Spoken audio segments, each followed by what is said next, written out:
Hello. In this lesson, we're going to speak about the input node. The input node is the first node that appears when you open your project in 3D. The input node defines the shape where you're going to start making operations in your project. There are many ways to define that shape, and we're going to start with the most simple. You may want to define your shape free-handed, like this. The shape has always need to be a closed polygon. You can never let it open. It has to be a closed polygon. You can put some labels on the edges of your sketch, okay? And then you can see the results. When you render it, you can see your sketch, and then you can start making operations on this area, such as extrude, cuts, etc. This is the most simple way to define your sketch, but you can make more complex operations on that. For example, you can make curve. If you select one edge of your sketch, if you select curve, you can make a curve, and then you can select also the length of the segments of that curve. Let's first get a render. As you can see, the curve have many segments. You can select the length of that segments. I will say here, you can select 0.5 units length, and you can select how the segment will adjust along the curve. You can adjust the first segment, the last segment, or divide the adjustment between the first and the last, or all segment by excess or by defect.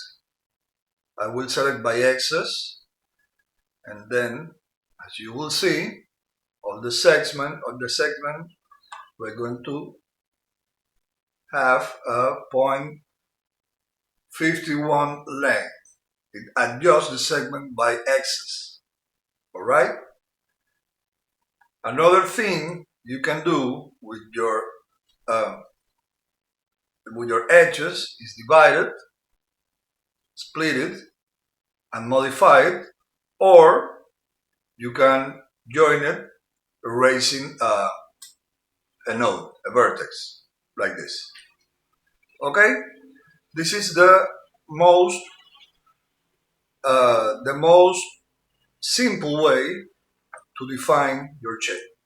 There are other ways to define our shape. For example, you can define as a regular polygon. In this window, you can select how many edges, how many sides, for example, 6 sides, and you can select the size of the containing square for that polygon. For example, 30 by 40, and now you have your polygon is an hexagon, six edges, inside a square box of 40 by 30. This is just another way. Then you can add labels to your sides,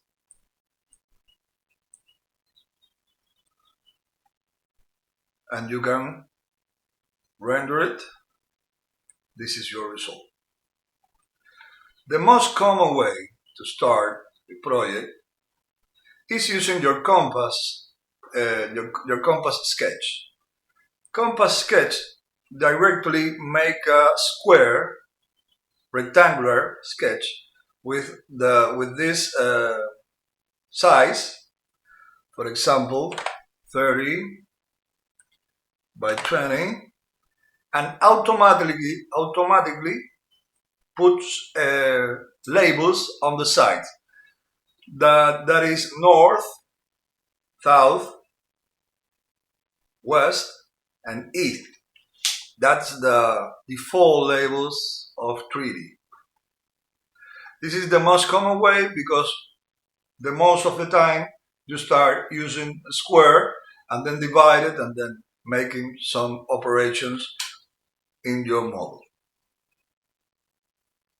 The result of this, well, you have your square and you can start making operations on it. Okay. Other thing you can make with your sketch is adding an interpolation. When you add an interpolation, you can introduce variations to that sketch, random variations in a range. All right. If you render this, you have your square, and if you select another, you will have always the same square. Now, we're going to add an interpolation for this square. Here, create an interpolation, yes, and I'm introduce some variations to this sketch, and now we will obtain a random square between the first and the last shape. Okay? If you save this and render it, now you have many different variations between the first and the last shape. This is a polygon interpolation. And this is useful to introduce variations, automatic and random variations for your sketch. Now, let's see another important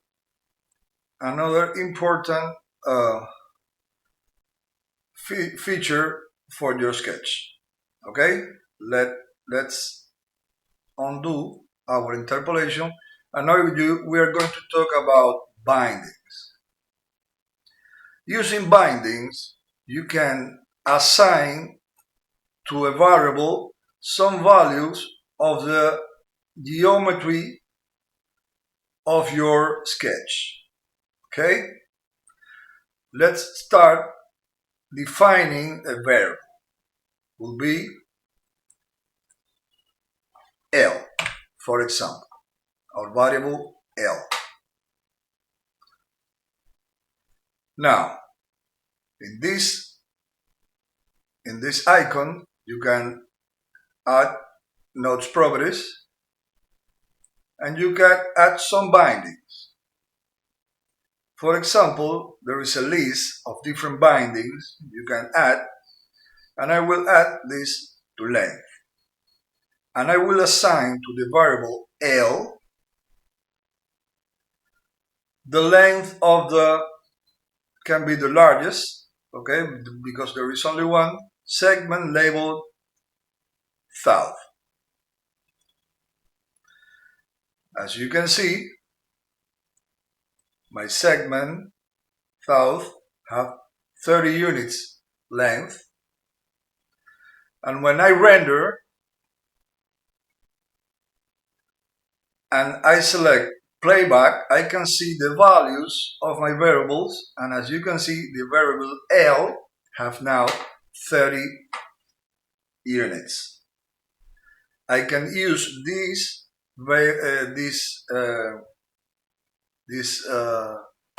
number along my project in other parts of my project or in other geometry. You can add some more bindings, can define, for example, another variable that could be angle.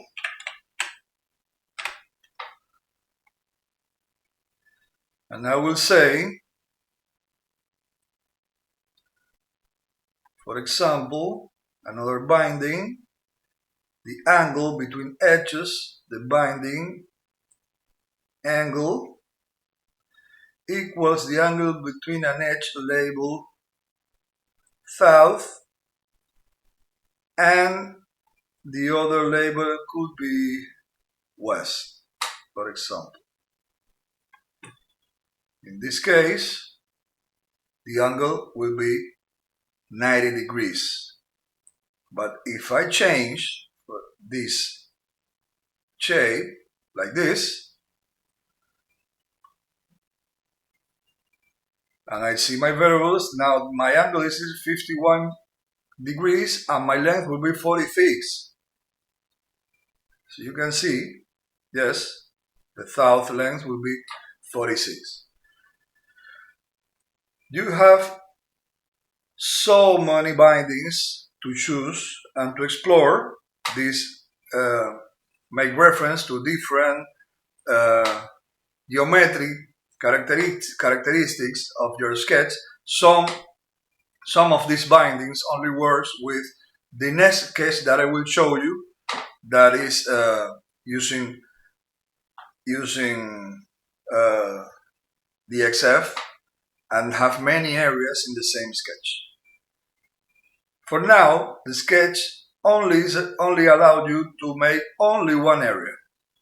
You cannot divide this area in the sketch. There is only one area to work.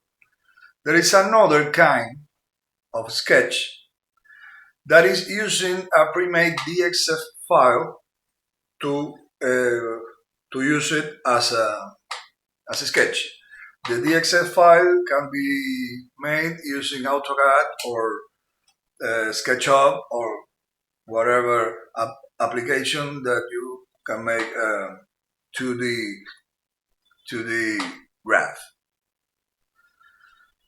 Now we are going to import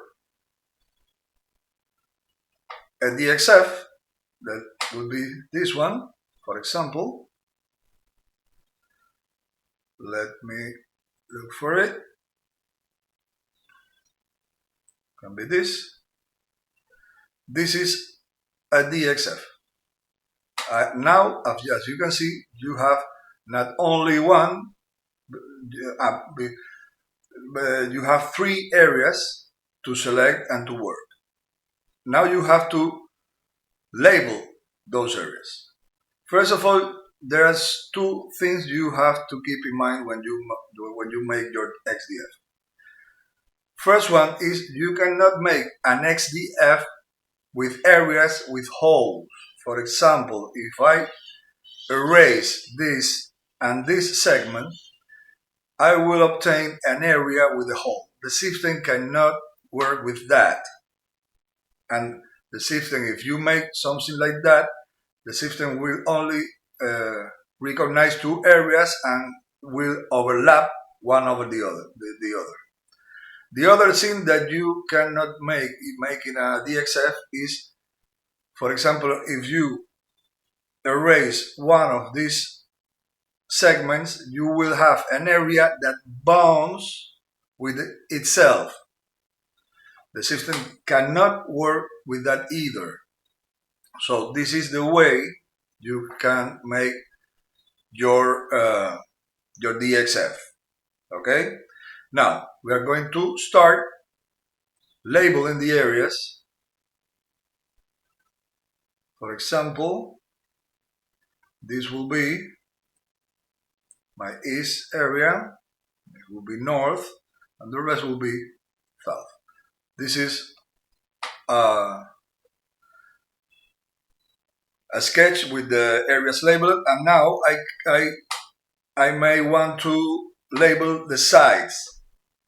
Here I will label the sides, this north, north, and north, and this one too. Now I will the south, here, here, and here. The west, here, here, and the east.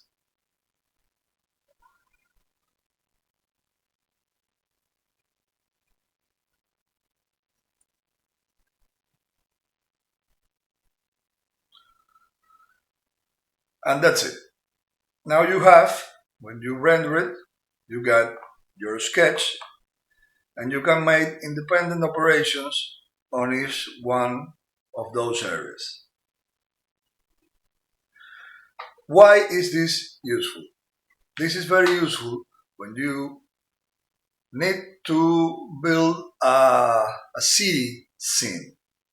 For example, I can import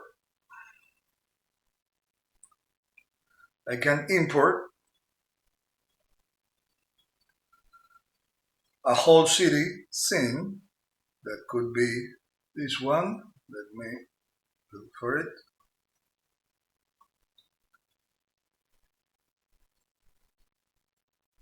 Could be this one.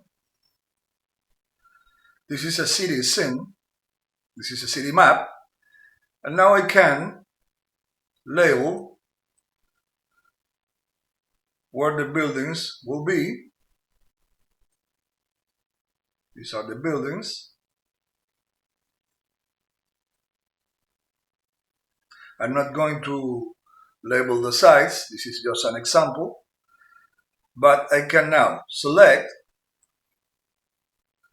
the north, and I can perform an operation in those areas, something like S2, that is between 20 and 50 meters instead of 5, and I will say 1 city-ish.